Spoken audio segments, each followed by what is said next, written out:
Bon, bah écoutez, je vais doucement introduire. Alors, je vais introduire en français puis en anglais parce que notre intervenant, Emmanuel Ocalani, est ougandais et ne parle pas du tout français. So I will introduce the webinar both in French and English because Emmanuel Ocalani, who will be speaking to us, is Ugandan and doesn't speak French at all.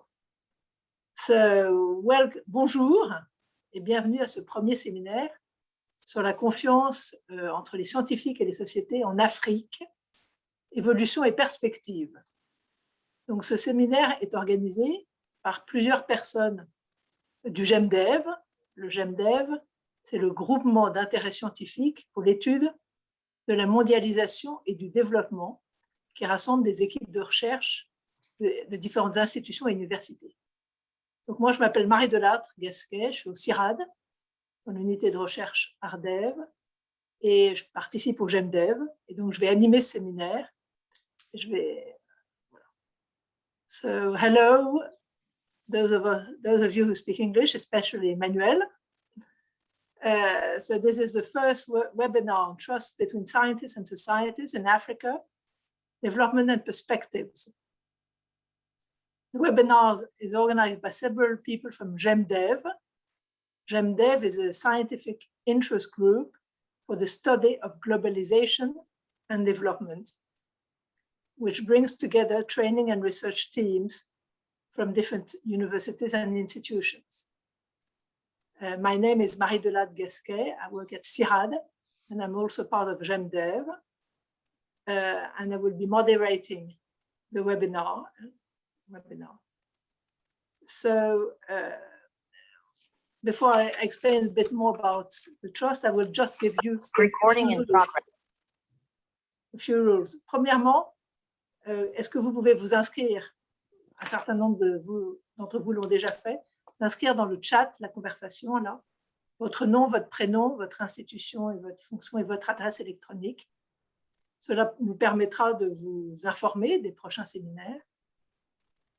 Pendant la présentation, peut-être surtout d'éteindre votre micro et peut-être d'éteindre votre caméra pendant la conversation parce que la connexion avec l'Ouganda n'est pas facile et donc il faut essayer de restreindre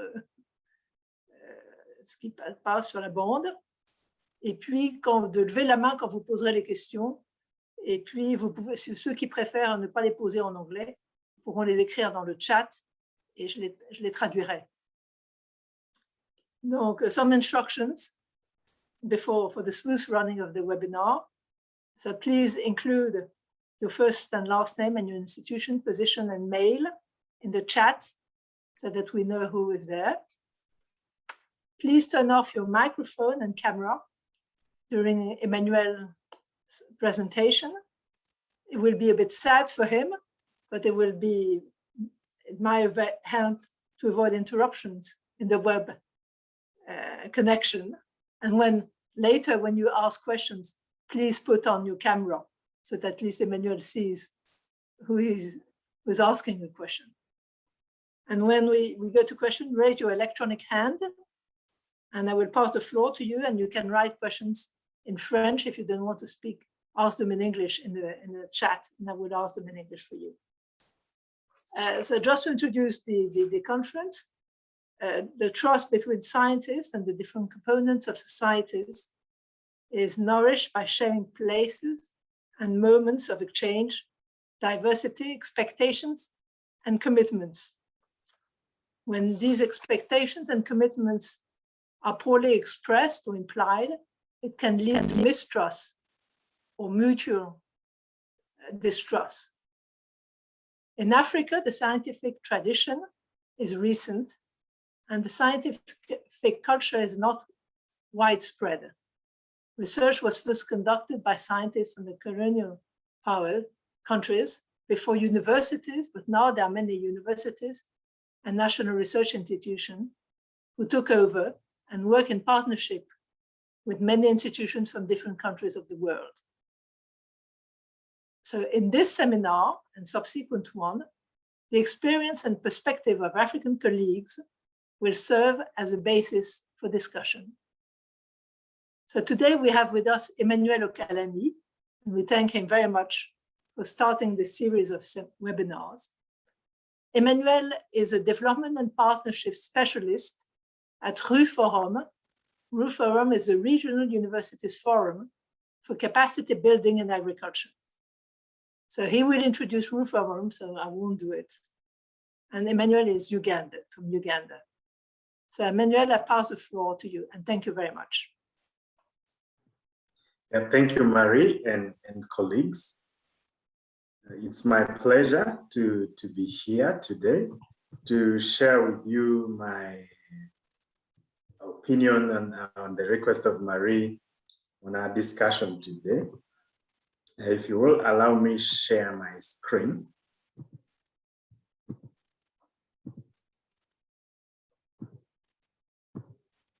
Okay, so my name is Emmanuel Okalani.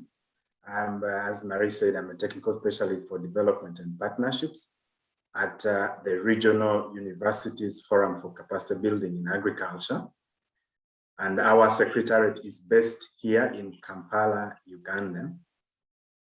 So I'll give an opinion piece about the trust of African society towards scientists, and based on what we see now and some thoughts for the future. So it's my pleasure really to be the first in series to give this talk. So I hope I set a good precedence for the next series and giving insights to what we see as science and how we perceive it in the African continent. So briefly, I'll talk about the forum and also my own understanding of trust and how it is contextualized in the African society. I will also talk about the structure of the African society, both in the past and what it is now, and make mention of what it would be like in the future. Science being a kind of knowledge system, I will also talk about a bit about science. I know I'm talking to scientists, but my major aim would be to compare and contrast it with the African indigenous knowledge system, because they were serving the same purpose. And then I will also talk about Africa's trust in science and why or why not, and then some considerations for trust in science for the future. Let me introduce briefly RUForum.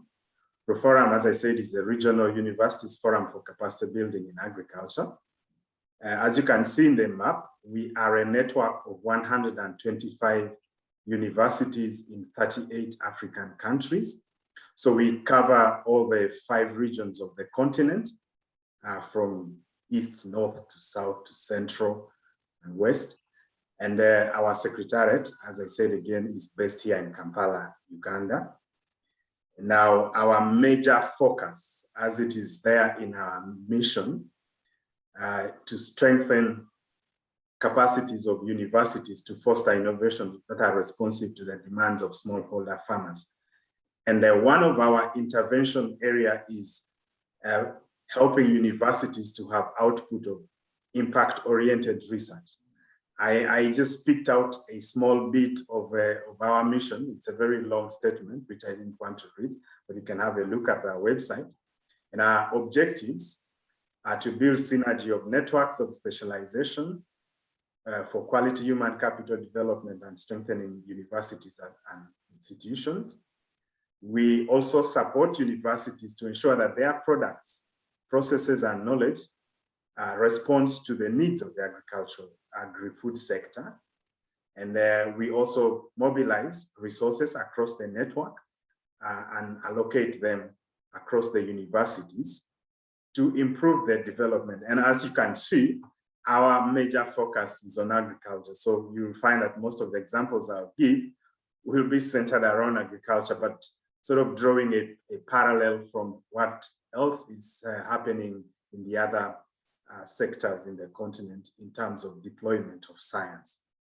And In terms of products and processes, we are focusing on the students and how universities conduct research and interact with society in general.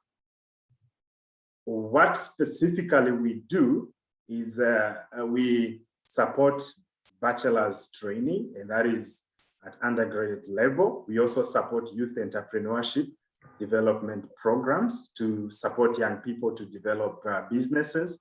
We also engage the students who are engaged at the technical and vocational education institutions and practitioners in that field. We also support master's training as an intervention to strengthen the mid-career level professionals. We also engage in a strengthening research for development, both by graduate students, that is masters and PhDs, and senior professors within the universities. But that kind of research is focused on strengthening how communities, how universities respond to the needs of communities and all their challenges through deployment of science.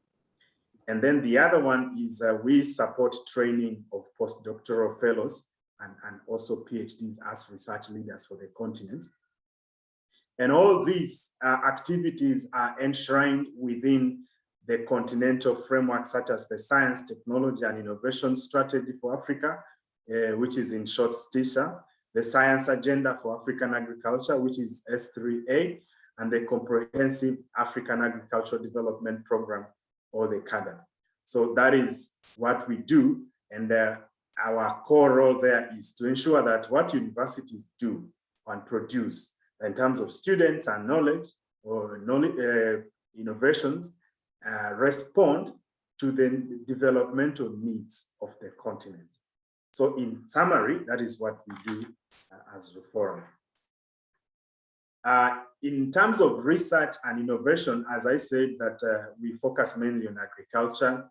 So our research is either in agricultural productivity, value addition, and market integration, environmental sustainability, and the broader research on the research and innovation ecosystem across the continent. So that, and again, as I said earlier on, focusing on what universities should do to make this better with a pilot or demonstration at the agricultural and environmental sector. Now, what we do is mainly underpinned by this belief as our motivation. To transform agriculture in Africa, we require innovative scientific research, education, and training approaches. So the education sector, in this case, the universities, should be more connected to the challenges that the rural communities face, and the capacity of the young people who will be the research leaders of tomorrow should be part of the transformation of the sector when they understand the development challenges that the people they are supposed to serve face. Now, what is trust? In my context, in what I'm going to speak about, I'll refer it to as a firm belief in the reliability, truth, or ability of scientists to solve daily life challenges. Now, this may a bit exclude the epistemic nature of research, of seeking knowledge for the sake of knowledge, because in Africa, it's a limited area, not really widespread. So in our context, the trust must deliver the integrity, the sincerity, reliability, consistency, commitment, and competence. And all these should be contextualized in the cultural, economic, the prestigious, and problem-solving nature or work of scientists or science in general. And underpinning this is the need to solve societal problems. Now, just paralleling this, as I said, I'm speaking to scientists, I will not define that. But what is important for us in Africa is that science has a purpose of understanding the secrets of nature and utilizing them for the welfare of society. And I will quote what Dr. Rakesh Yashroy said in 2017.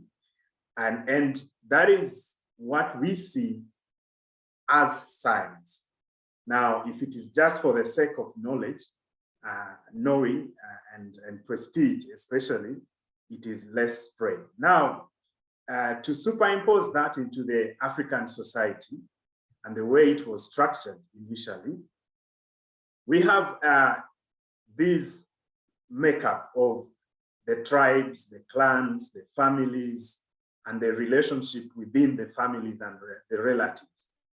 I believe it's the same in France or Europe, but this is a more common structure. And in addition to that societal structure, we also had individual and administrative structuration, including large kingdoms or chiefdoms, where there was no specific structure.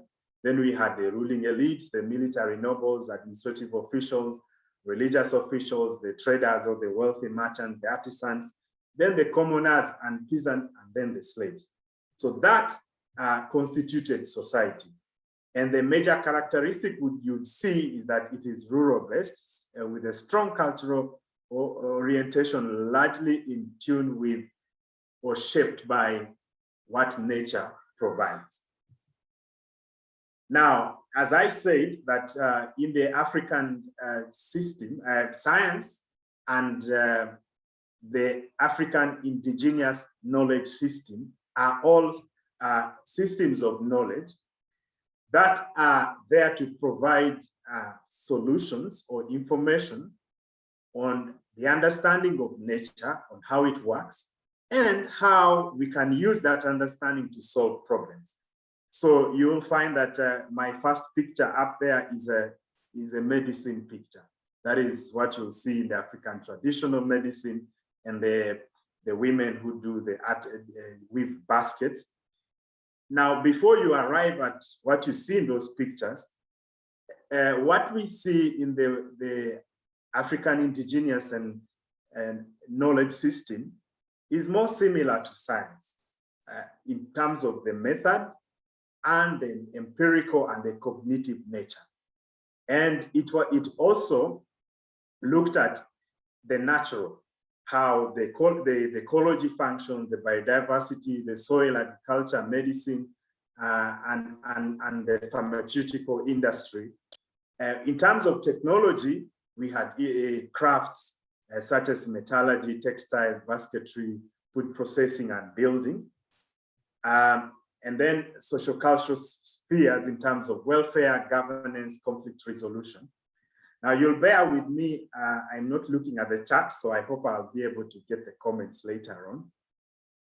So all these three categories were arrived at, whatever products you would see or knowledge that you would see in those. They were based on experimentation.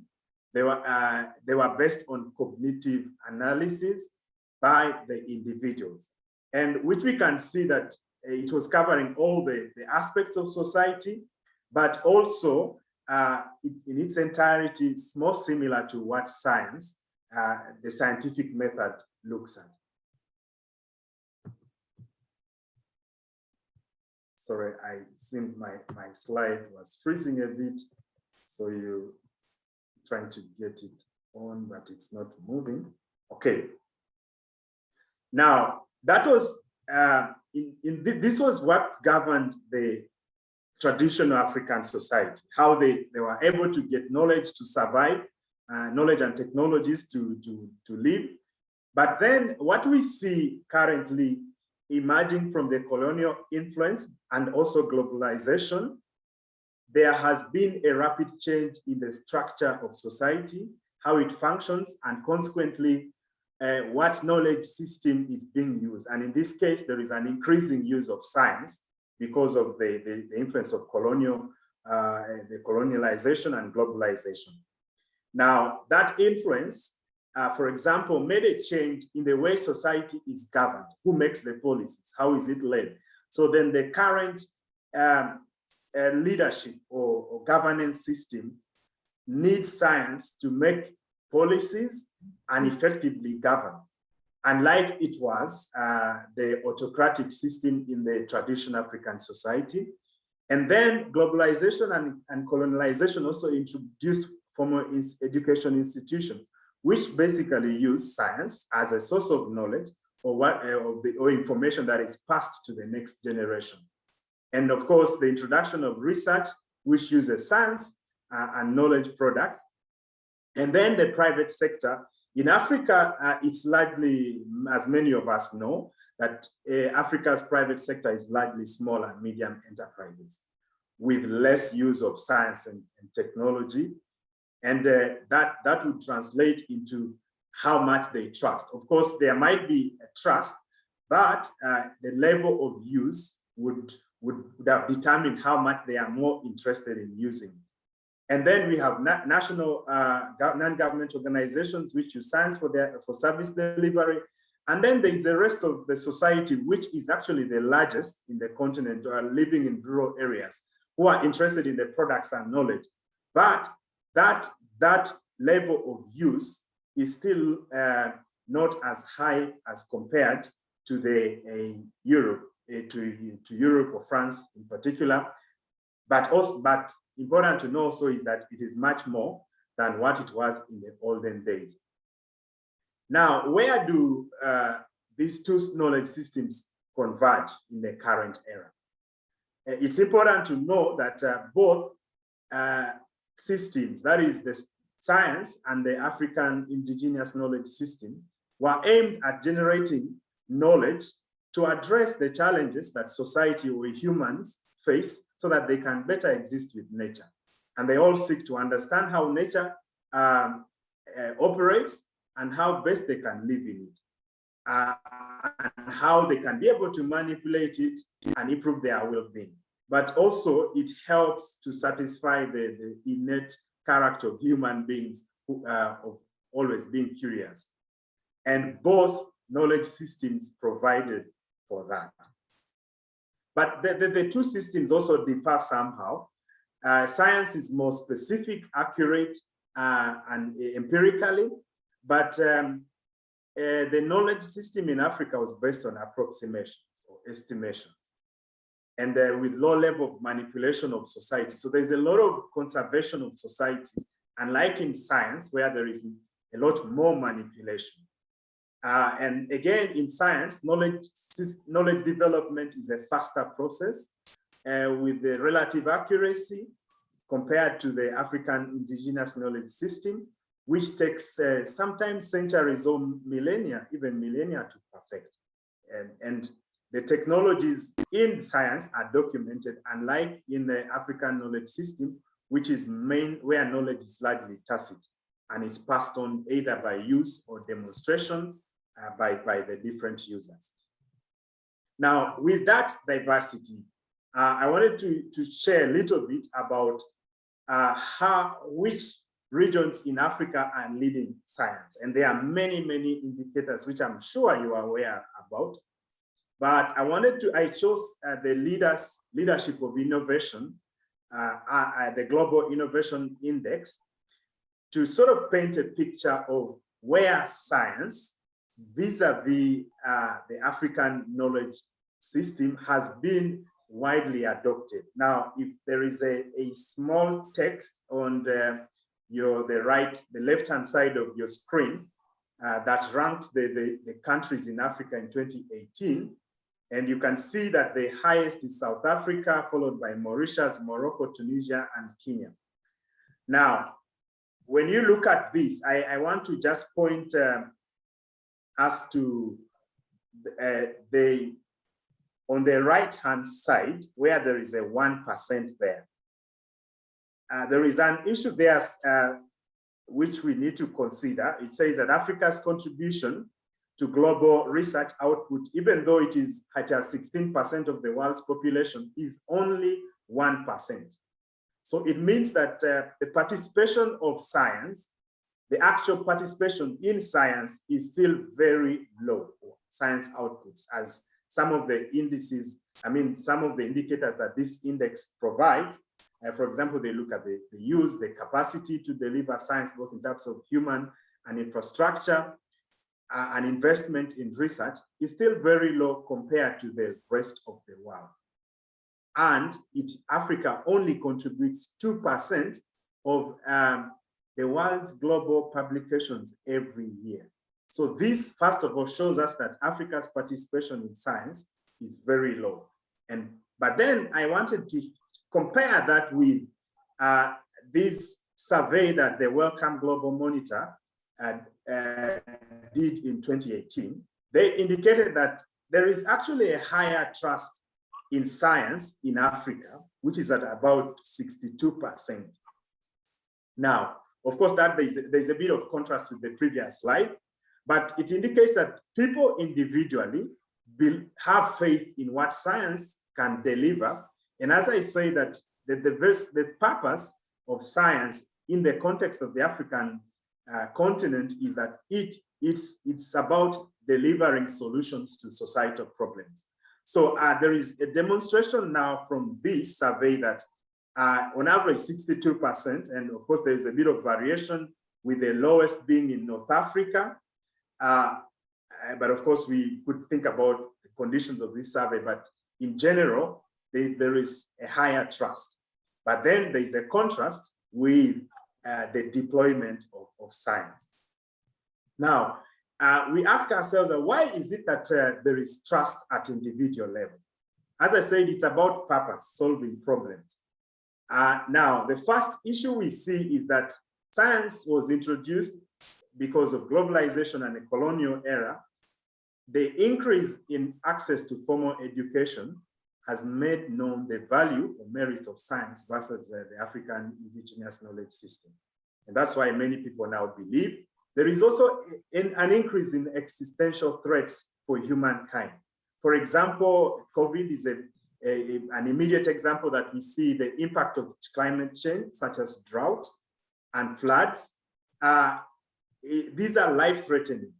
And if there is anything that can solve that, then we take it. There is no more time to gain knowledge to address immediate problems that threaten our existence that we deployed, for example, for centuries, as in the African knowledge system. And then science also demonstrates results in solving life problems in a short time. So people can see it without asking so much questions. And then, as I said, there is increase in dissemination and access to scientific information and what it can do, but also science has showcased the potential for human ingenuity, for example, space exploration, discovery of fast trains. Now, these technologies were not delivered in the African innovation knowledge system, indigenous knowledge system, I mean, and it is proving to provide solutions to the needs of society. And that's why we see that there is an increasing embrace. But then what about the other 38% who don't trust science? There is one thing we need to take into account is that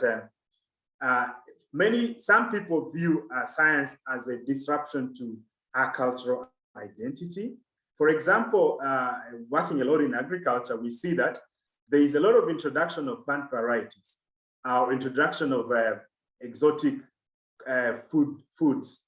But what most indigenous people value is what they consider as food. So for example, in where I grew up from, if I haven't eaten cassava, then I haven't eaten food. And whether I eat rice or anything else, that may not count to me as food, and I still remain mentally hungry. And science has also isolated individuals from society, and yet our society was based on social cohesion, and I guess generally human beings. And then the way research and science generally has been done in the African continent is that most of the information that is generated and disseminated is in a form that people don't understand. And when it doesn't make sense, people say, okay, these people come ask questions and say what they found out in terms of numbers. But what does that do for me in terms of bringing food to the table or treating a disease that I have? The other thing is the cost of science itself is expensive, and it is all about opportunity cost. If I have a greater need, then I do not invest in generating knowledge which may not have an immediate solution for my problem. And then there is also a perception that science is a tool of influence. And then there is also adulteration of science, what kind of knowledge to favor certain stakeholders in society. Now, what does society actually expect in terms of the African continent or context? One thing that we see is that developing solutions for real life issues, not just the knowing for the sake of knowing, which some elements of science focus on. Now, it is also important because we see it as a problem-solving process. We must, therefore, every person must be in a part and parcel of the process of generating that knowledge or technology. It's also important to consider as a basis of knowledge generation, the existing African indigenous knowledge system before you introduce. Otherwise, because this knowledge system has been developed over centuries or millennia, when you come to try to disapprove it, they will take what you say with skepticism. So it is important to set it as a foundation. Then communication of science needs to be understandable to the local people whom science is targeting because of ownership. And there is now a concept of decolonizing science, making sure that it is in the content relevant to the needs of the stakeholders for which you're generating that knowledge.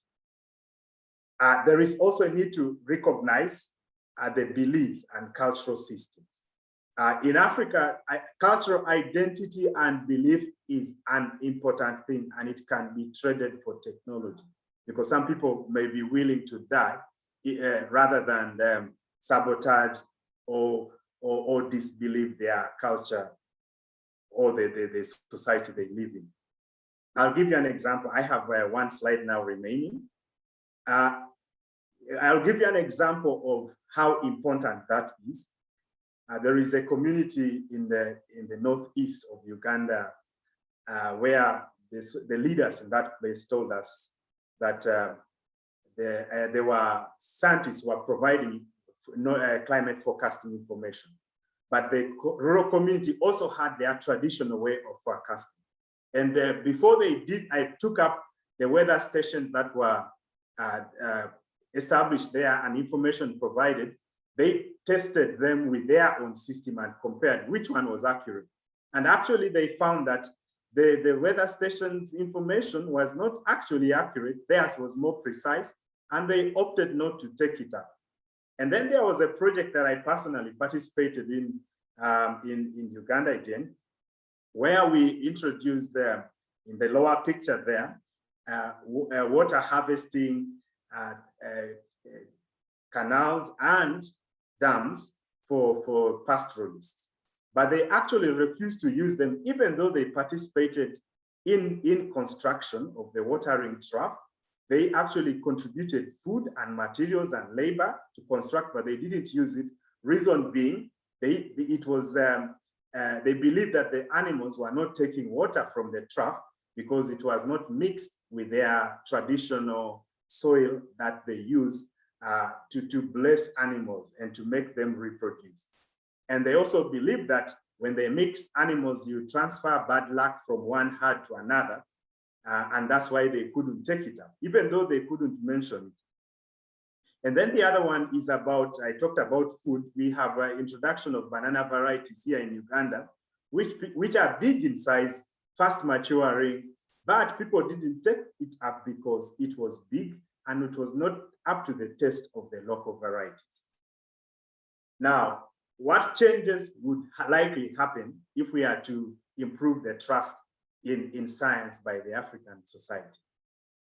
One thing I can note is that there is a great improvement, as we saw, that 62%, but it is important to respect cultural norms and beliefs. The African society is very adamant to take up something that violates that. And you can see that even when introduction of new administrative systems based on science and knowledge of human nature or psychology, the traditional governance and structural society structure and function have still remained persistent over the decades post-colonization. So that's very important. Then the formal education and globalization have also increased access to information, and more so than the young people are embracing that, and science can ride on that.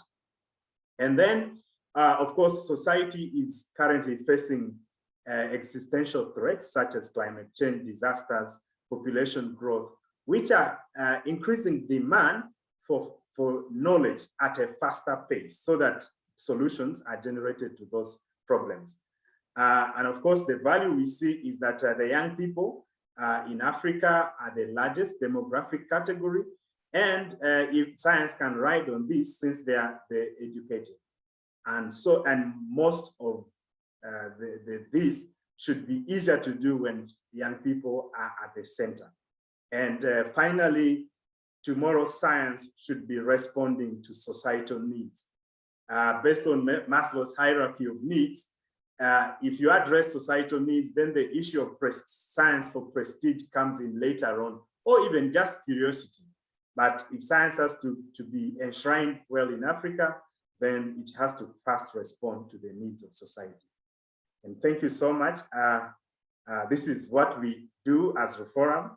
Our on day-to-day basis is training the next generation of scientists for the African continent. And thank you for listening. Thank you. Thank you very much, Emmanuel. That was very interesting. And it raises a lot of questions.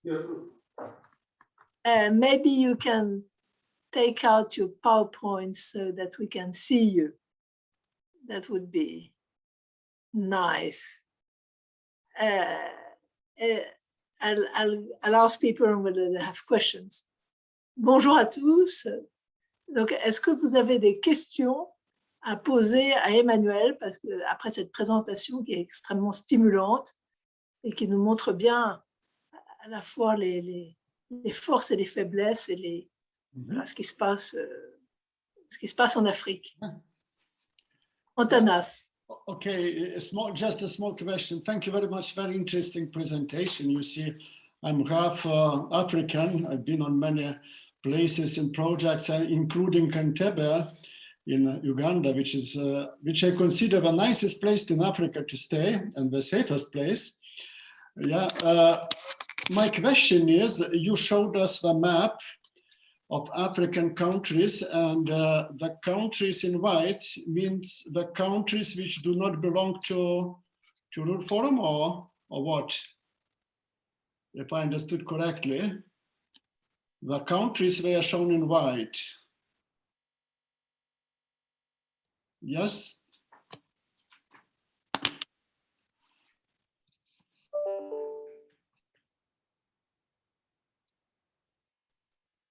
Emmanuel, including Algeria, I noticed Algeria, Mali, countries which Mauritania, which are in white. Yeah. Can you put your microphone, please, Emmanuel? Yeah, microphone. Oh, sorry. Sorry, I thought I was. Did you mean this map? Yeah, map of African countries, and some of countries were in white. Yes. So yes. I imagine those countries are not part of Rule Forum. No, the ones in white are not part of the forum yet. Okay. Thank you. D'autres questions? N'hésitez pas à lever la main électronique pour que je vois si vous avez des questions.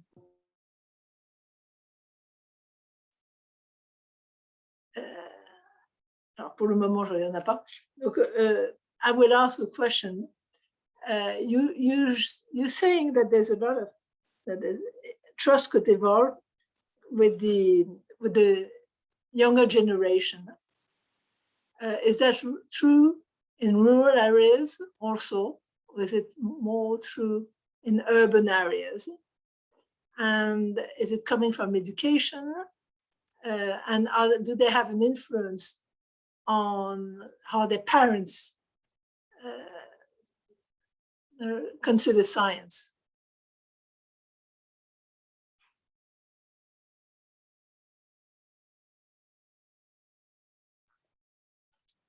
I don't know if I could respond to it or I wait for another question. Est-ce qu'il y a d'autres questions? Do you have other questions? Maybe we ask 2 or 3 questions like that. S'il y a d'autres questions comme ça, Emmanuel peut en répondre à plusieurs questions à la fois.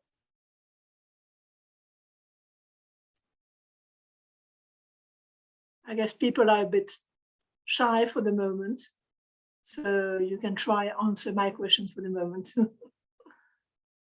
Tanguy, une question? Oui, Tanguy Lafarge is a question. Yes, thanks a lot. Can you hear me? Okay, thanks a lot for your presentation, Emmanuel. I am working at CIRAD. I am delegate for platforms in partnerships. And probably other questions will come. Yes, some are in Africa, these platforms. I'm wondering how we can work with RU Forum. What kind of, how can we set up projects with you, particularly in training with universities with which you are working with? I mean, is there any pathway, or what's the best to collaborate with you for projects or anything like that?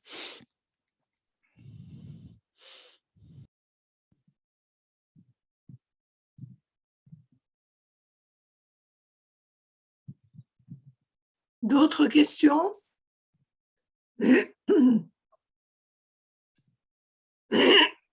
Pardon. Bonjour Marie. Jean-Christophe. Oui, yes, thank you, Marie. Thank you, Emmanuel, for your presentation. I have another type of question about the populations of students in Africa. My question is about the employment of students. Are we training? Are you training more than can be employed, or less? Or how do you relate the employment capacity with the training capacity? I guess it's not the same. It's not a single picture all throughout Africa, but the question is important. Thank you. Maybe you can answer now, Emmanuel, and then we'll have another round of questions. Yes, I actually was going to say that. Let me answer this so that I don't forget. So let me start with Marie's question. As I said, the largest driver of science trust is education. And the reason being, it is basically what is promoted in school. The way education was done in the African traditional society was completely different.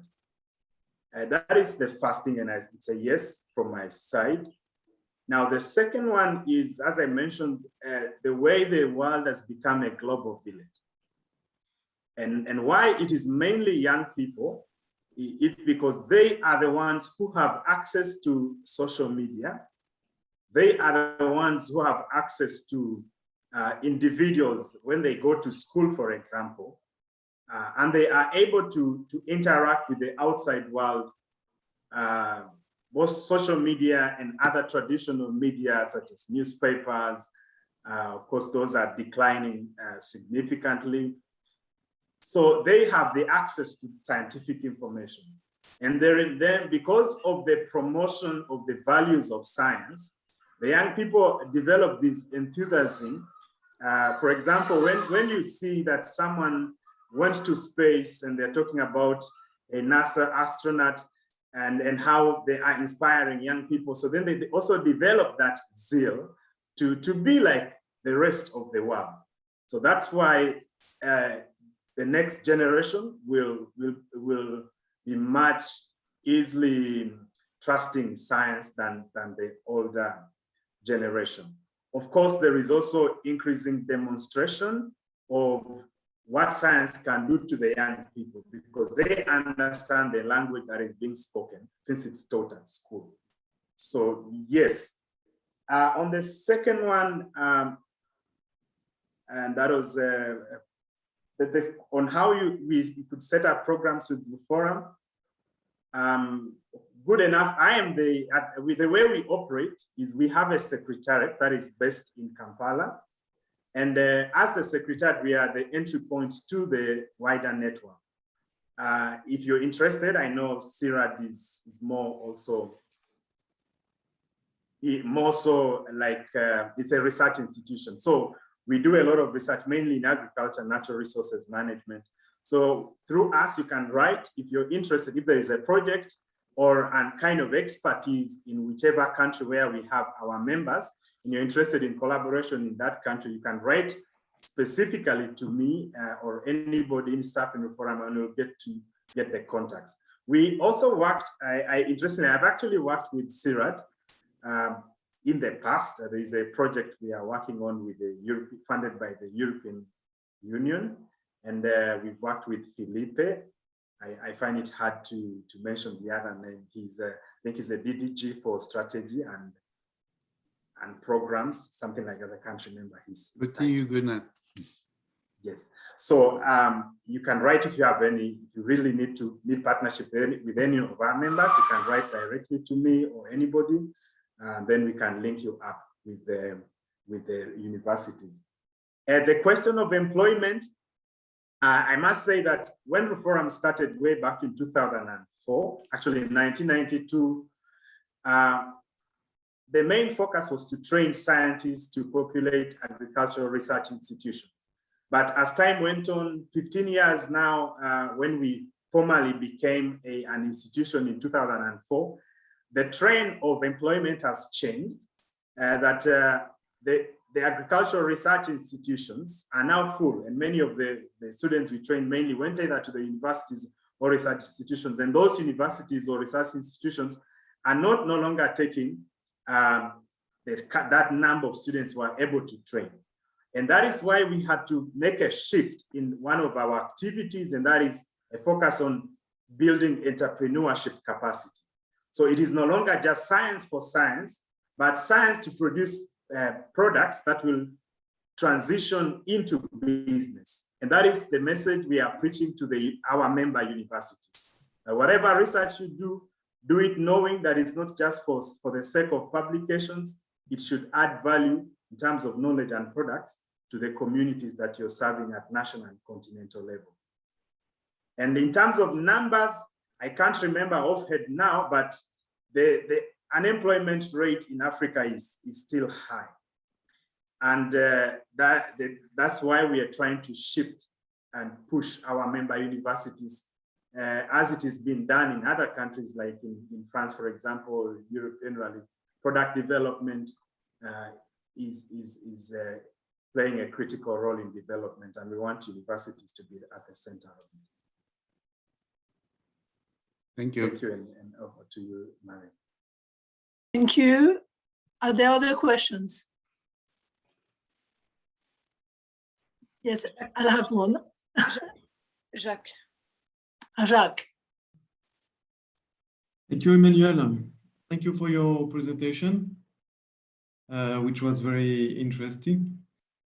I have two questions. One is very, let's say, organizational. What's the relationship between RUFORUM and the CAMA system in the Francophone countries? Do you have any kind of relationship? And the second one is more on the articulation between what you call the, let's say, African local knowledge and science.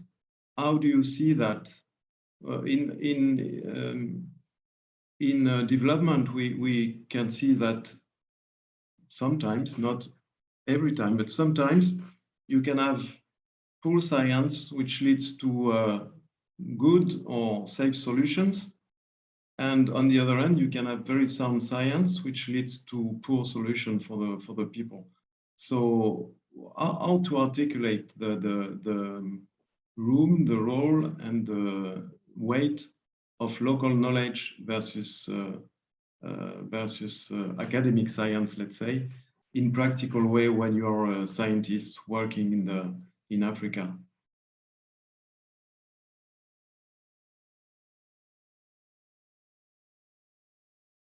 Tanas, you have another question?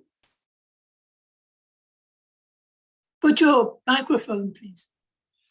Yes, my question may be also the point for discussion. I wanted to ask Emmanuel if you see the change, because what we have been discussing in Europe, we have an association of life science universities. I'm on the board, and we've been discussing that today and in coming years, we have a best time for universities because we live now in the epoch of fake news or committed news, scientific news, which are disseminated by many, let's say, private companies who have research centers.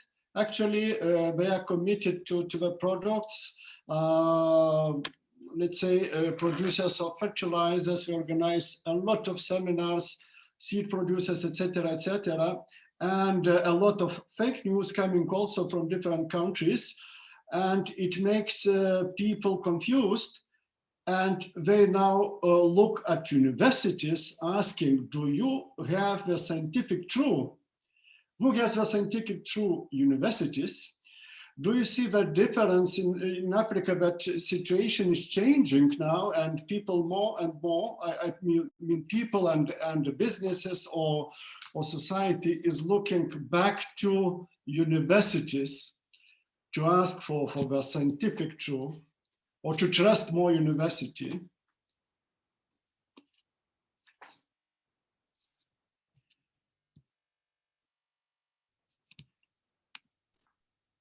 Do you want to go in? Okay, I thought there was another one.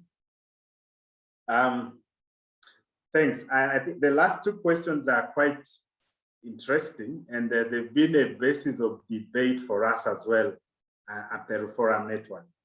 But the easier one for me to answer is what Jack asked, the relationship with CAMES. Now, we have a working relationship with CAMES because we have some programs that masters and PhD programs that we helped to start.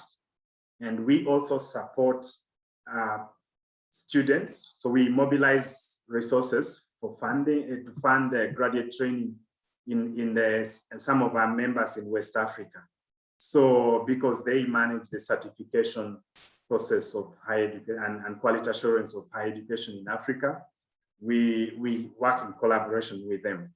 And also in 2011, we developed the quality assurance and credit transfer system guide framework for the Forum Network. And we worked closely with CAMES to develop that document, because we facilitate a lot of academic mobility across our members. And when we are developing this framework, we worked closely with CAMES, learning from the way they operate in West Africa. And they provide for us quite a good model, because as I'm sure you're aware that we have diversity of education systems in the continent. And we were using how CAMES is doing it to harmonize the difference between the Francophone and the Anglophone education systems in the region. And that helped us a lot to do the same in Southern Africa, Eastern Africa, where we were having students moving across member universities. So that's the kind of relationship that we have with CAMES.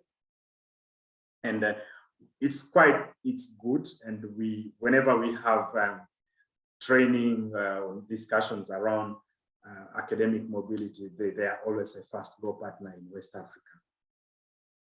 The articulation of the weight of local knowledge vis-a-vis science in Africa, that's a very sort of difficult question to answer, but I want to give based on some experience we've had in some research projects. As I said in my presentation, that there is a strong belief or attachment to cultural or local knowledge system or traditional knowledge by African people generally, especially in the rural areas. Now, if you have to be trusted as a scientist, you will need to show proof of work or results of your work before people believe. Now that, and yet if you want to solve those people's problems, you need to work with them. So the easiest way, and I believe that a lot of social scientists advocate for this, is that you need to immerse yourself, like you do in ethnography, to sort of first find an entry point within the cultural setup of that community before you would succeed in enticing them to believe or trust in what you're doing. Now, as a scientist, that would be the greatest point. Otherwise, you would have this experience that we had, and it was a very eye-opening story for us.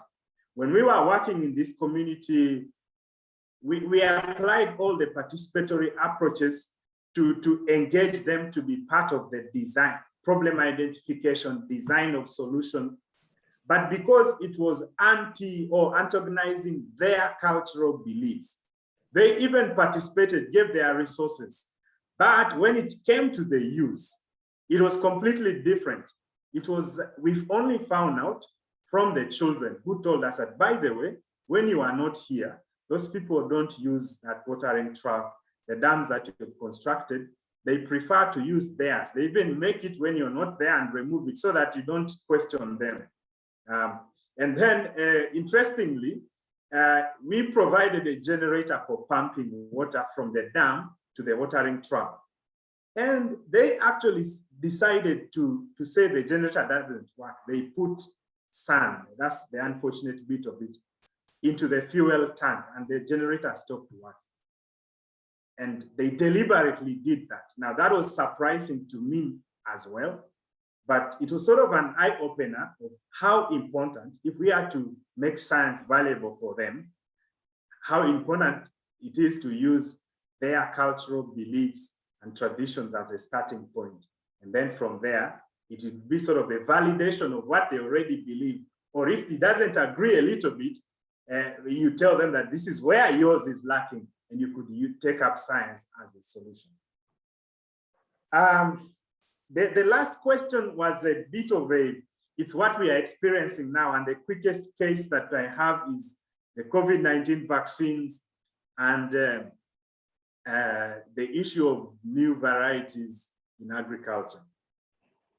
The difficult thing we experience actually in the few projects that we have worked on when a professor goes to the community. I don't know how this phrase came up, the ivory tower syndrome.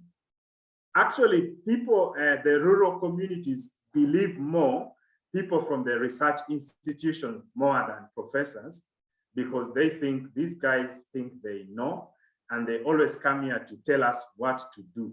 So faith in them is limited. And then there is this notion that is very common, though it's starting to reduce, that people who have gone through the university only know, but they have no practice. And it was the problem of the education system that the colonial powers established. They were basically training administrators and managing people and instructing them. But now when you go for example, as an agriculturalist, if I go to the community, the question they ask me is, they don't care whether personally I trade in land management and soil science, but they'll ask me animal science issues, that they are facing there in the farm, plant diseases and everything. Because that's the expectation they have, that when you go and study agriculture, you must come and solve every agricultural problem. And yet that's not what the education system provides. So in summary, there is actually limited trust by the local communities. Now, the segment of society that trusts professors are largely government, and also there's still skepticism of government and private companies in trusting what professors do. And one of the things that we've been trying to do as Reforum is to bridge that gap, to bring policymakers and scientists on table, and they talk to themselves and say, okay, this is the issue I have. We had a meeting in Nairobi one time, and there was a burst of argument and finger pointing and saying, you are so theoretical and you don't always understand what we want. And the government officials always prefer to go to NGOs or other consultants to provide them with the information they need for policy making. So that is the kind of landscape that we have. There is not really much trust in scientists, especially at the universities, by government and communities. But that's one thing that we're trying to bridge, the gap we're trying to bridge right now as the Reforum network.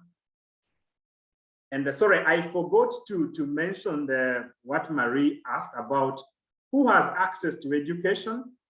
There was one, what you see currently in Africa, it's almost a general policy of universal access to education.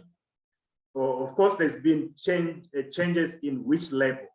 But right now, for example, in Uganda, primary education is free of charge. And they've extended it to lower secondary as well. So access is now increased. And for higher education, there's been a liberalization so that private sector can also provide, because we didn't have many universities. So there are many private universities. So many people have access as long as they have the money. Of course, the issue still remains for the extremely poor. Are they able to pay for the costs of higher education, which are very high? Of course, then the other issue for the freely accessible education, the rural areas always have poor quality because most quality teachers would like to stay in urban areas. So that's the major issue and some of the dynamics that we have in access to education. Over to you, Mary. Thank you very much. Very interesting. Daniel Clavel, do you have a question? Oui, vous m'entendez? Oui. Yes. Je vais parler en franglais. C'est une question très importante, mais aussi très vaste, very vast and very important issue, but it is very difficult to talk in general. But I have 2 points. The first is to signal that I have put it in the chat a link that is related to a project on seats, formal seats and formal seats. And in these links, you can find un manuel. Là, je vais parler en français. Dans le cadre de ce projet COEX, dans lequel ArtDev a également participé, ils ont mis au point, between scientists and civil society farmers, un manuel de collaboration entre les chercheurs et les farmers, qui a eu énormément de succès. J'ai suivi ce projet, il a eu énormément de succès et il a soulevé l'enthousiasme, si quelqu'un peut traduire, des participants de la société. Yes. Je vais juste un petit peu traduire. Donc, Danielle is talking about a project. She's put the link in the chat. COEX. This COEX is about the relationship between science and civil society, and they've prepared a book, kind of a manual, is a textbook. And books. Textbook about collaboration between researchers and farmers, and it's been very successful. Successful. This manual was co-built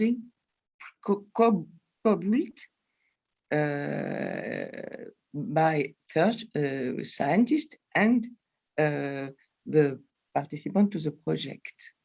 And that's the first point. The second point concerns the woman. I put also some personal consideration in the chart. It is very important to consider that the knowledge are, especially in the field of agriculture and food, are gendered, and the transmission of knowledge are also gendered.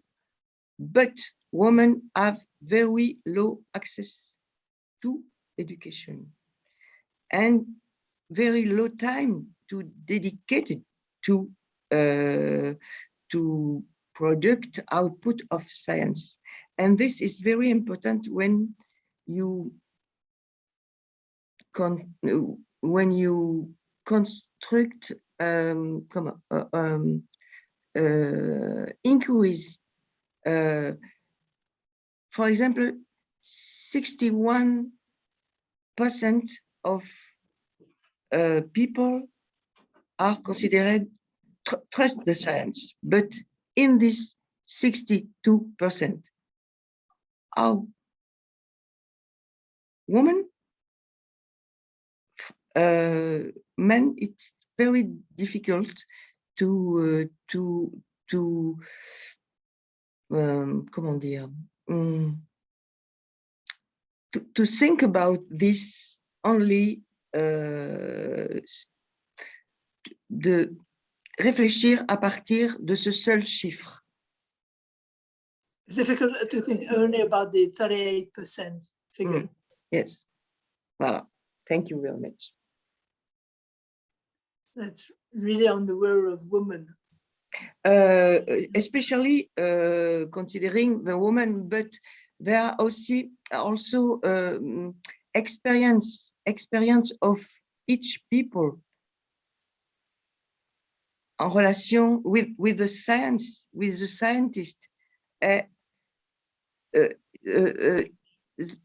are very, very factors that influence the trust in the science. And the first factor is to consider is gender factor. It seems. Sorry. Merci beaucoup. Emmanuel, can you try to answer? Yeah, thank you. So I think first I'll be glad to look through the book and learn more of the experiences. As you said, yes, it's difficult to generalize. So I was just trying to paint a picture, sort of a very broad picture, but there are definitely variations. And one thing I must say, that Africa is extremely diverse in terms of culture, language, and for example, even if you go within country, let's say in Uganda, you have different diverse cultures, and many of them have their own rules and structures and how they operate. So, and that would bring me to the issue of role of women and how they trust science. Maybe I would have mentioned that when I talked about cultural beliefs. As I said, I believe it's the same in Europe, but the cultural setup that we have, whether in terms of how it's structured and governed, how it functions, this was developed over centuries, and they based their own experience, and they've sort of structured and given a role to each of the different stakeholders in society. Now, definitely there might be success in a project, but what the story that I was sharing with you made about the water troughs and the pastoralists made me actually try to think beyond what I see or what people do and what they say. So they can do what you want, what you tell them, but the change in culture is going to be a very difficult one. It takes a while. So, and then one thing that is very important to note, for example, in terms of role of women, is that they have a very specific role in the African society, of course, which is not sometimes, maybe many of them, many of those roles and how they treat them are not the desired. But to create a change, there must be a real, for it to be positive, there must be a good understanding of what that culture is. And that's one thing that we always emphasize to plant breeders, food scientists. If you're bringing in, for example, a new plant variety, and you're talking about how long it takes to cook, there was a specific role in terms of what cooking must do. It's not just about getting food on the table. And those are things that sometimes you never consider in science. You talk about the variety, how fast and you can cook, and the nutrient value. But maybe just to say that, yes, it's an important factor to consider, but it shouldn't be on surface value.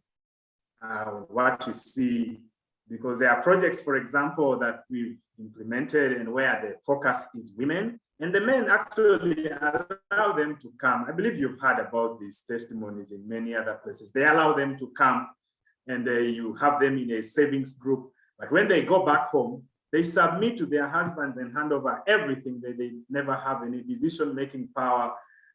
They still retain with their husband. So even if you focused on them, but if you have not changed the way the society is structured and how it is governed, which are not written, they are tacit, it's tacit knowledge that everyone knows about it, but nobody there challenges it. They can speak anything about it, but to challenge it and do the contrary is always a problem. It's very difficult to make a difference.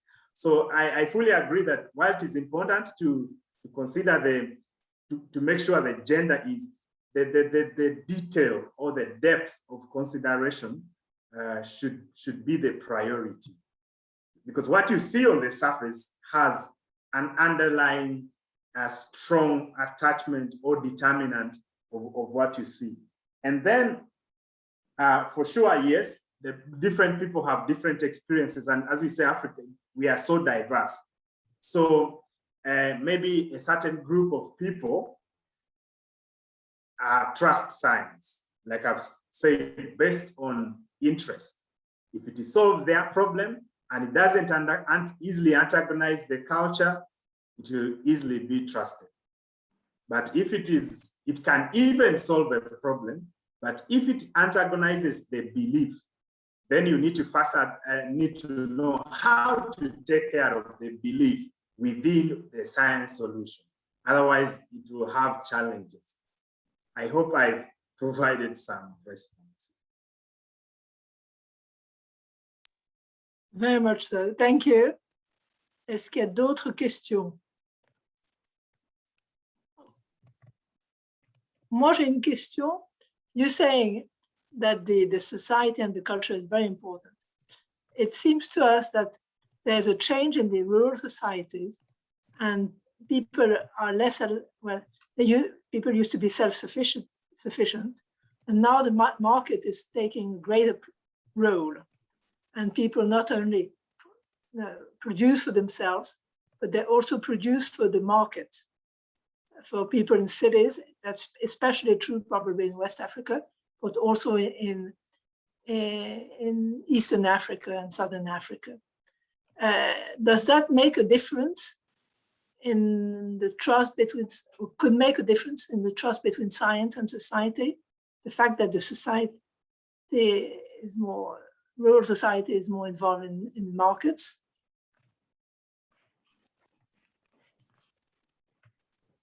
Yeah, that's a very interesting observation, and I must say I've experienced it myself.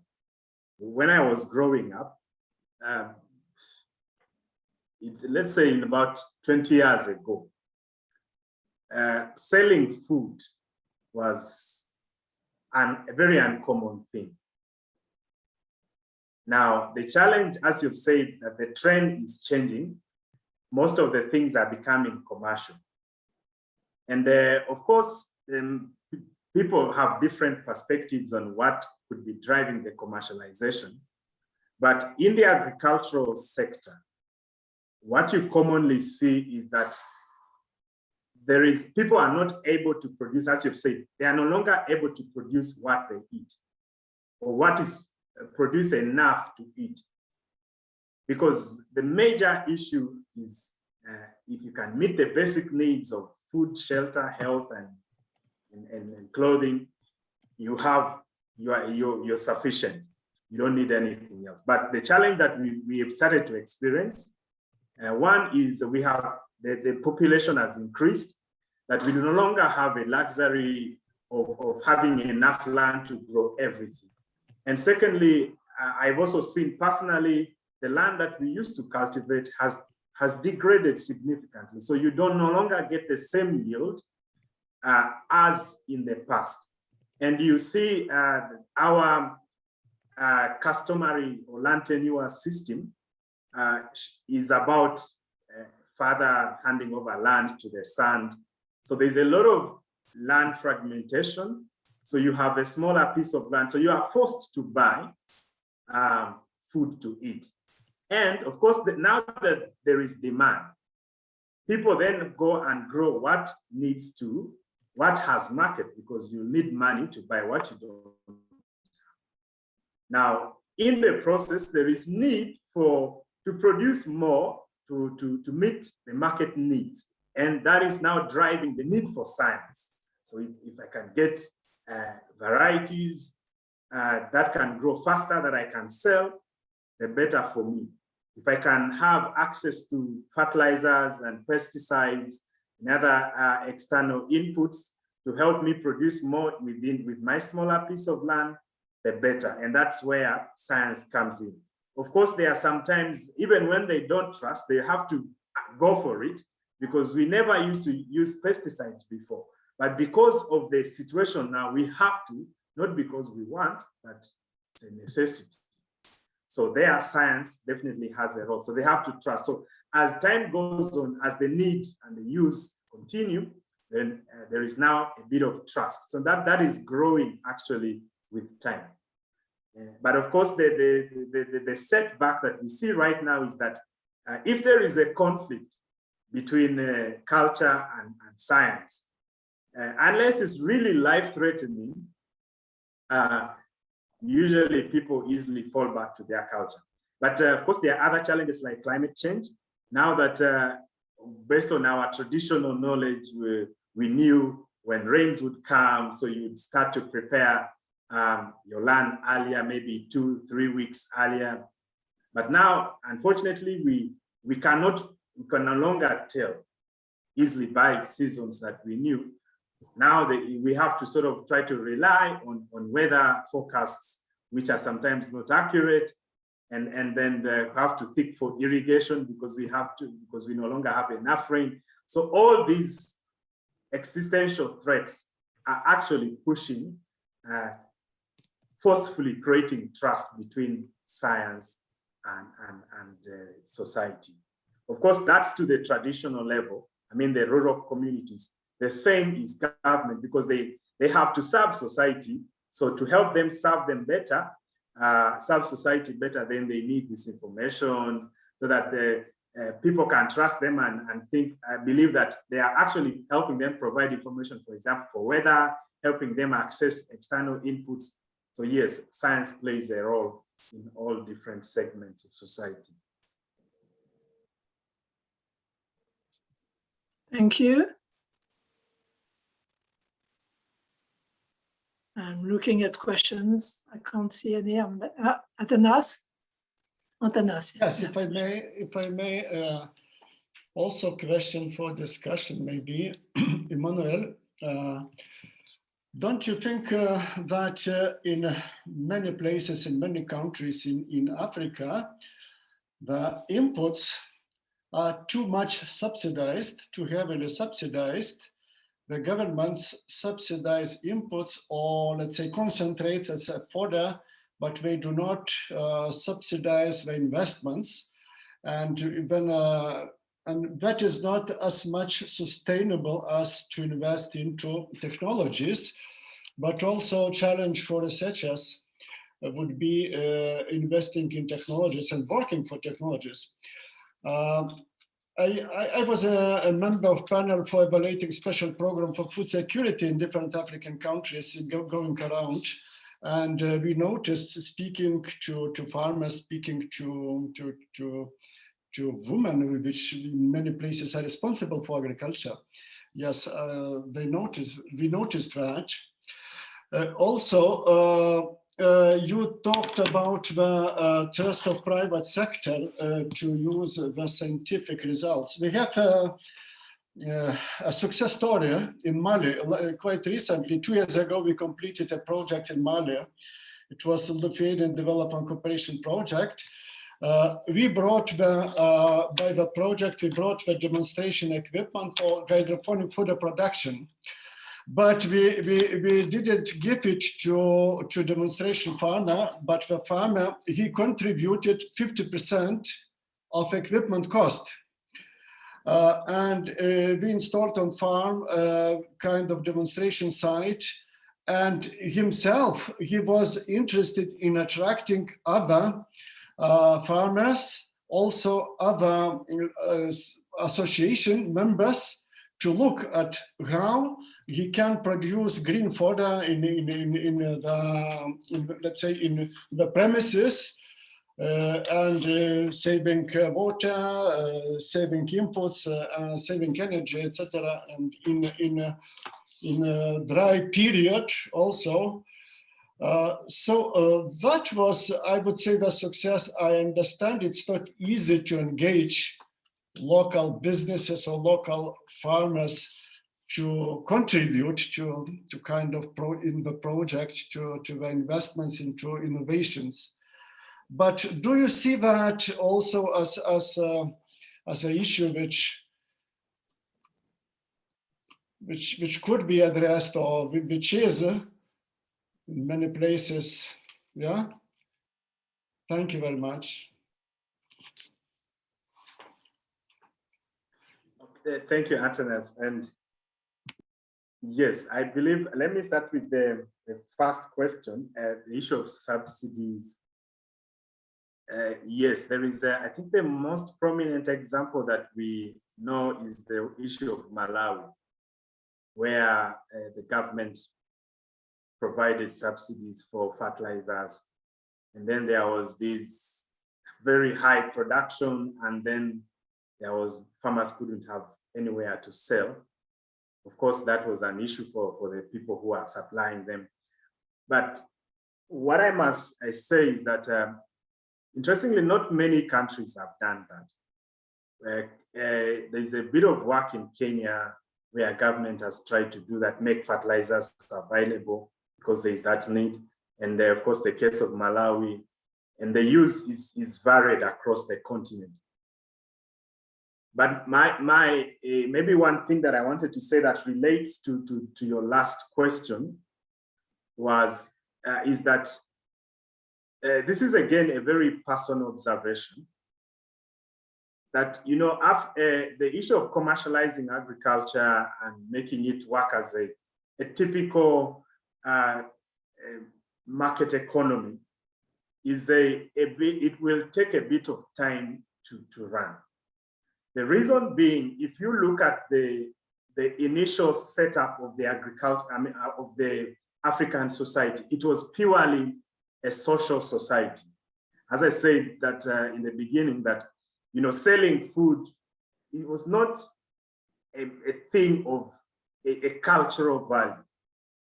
Now, when you are transitioning a person who has that mindset, to tell them that you need to commercialize agriculture, it takes time, because they will not have a thinking of a capitalist, purely invest and get profit. And I think that's the challenge that we've had in Africa with the people who come to farmers and say, you know, you need to commercialize agriculture. They do and get some profit and get excited, but there is no incentive to invest more and get more profit. So I think that's one of the reasons as to why governments in Africa opted to go for subsidies, though getting a balance is a challenge. So this is my opinion, that if it's important that if we are to strengthen the way private sector operates in Africa, and I mean, there's been an issue of defining who is a private sector, especially for farmers in Africa. We say, oh, everybody, even a smallholder farmer is a private, is private since they are doing agriculture for profit. But, and then there's been no definition. So what I feel is that if that has to be realized, I believe it has to be a gradual process. That let the people be told, or let them experience the problem, see the problem. Of course, not to face it, but to know that we are going to face climate change. We're not going to have enough rain as before. So we will need external water supply through irrigation, whether it's micro or macro. So you'll need actually to buy or create a partnership, or look for a way of working with a private company to get in an arrangement you can agree on to get such inputs, because you will not be able to produce. And what crosses my mind is it will take time for people to take it up, because I don't know why, but probably social scientists can explain that most of the people are wired in the way, in the time frame with which African traditional knowledge was developed. They want to experience the problem. Once they've experienced it, then they will think about how to solve it. And then when they get the solution, they will work out that solution based on their own understanding, rather than someone coming to say, this is what you need to do. This will work for you. You need to do it. They will take it up, either sometimes do it because you've said it and leave it. But and now there's this introduction of the concept of innovation platforms where scientists and the users of the knowledge work together to generate the technology or the knowledge and use it. Somehow it's trying to work, but not 100%. So I think, yes, there is a prospect for private sector to improve. But the inherent nature of Africa being a social society where things were not solved. You have it, give it to your neighbor, and it's not about getting money, it's about us living and surviving. That will take a bit of time.